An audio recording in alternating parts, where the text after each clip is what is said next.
ब्राह्मण मांसाहार करणाऱ्यांकडे जेवत का नाहीत माहितीये का? तर मग एका तुमच्या समोर मी दोन वस्तू ठेवतो. एक स्वच्छ झाडलोट केलेले अंगण तर दुसरे मांस कापलेले दृश्य. यातील तुम्हाला कोणते आवडेल?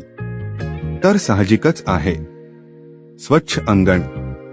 ब्राह्मण पूजा विधी करतात, जे सात्विक वृत्तीचे द्योतक आहे. यासाठी ते सात्विक तसेच राजस अन्न सेवन करतात.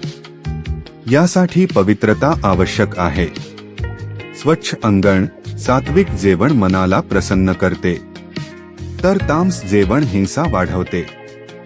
ज्याप्रमाणे रक्तमांस पडलेले ठिकाण एखाद्या नरकासारखे असते, त्याप्रमाणे मांसाहार करणाऱ्यांचे जीवन हे तामसी असते व हिंसक असते.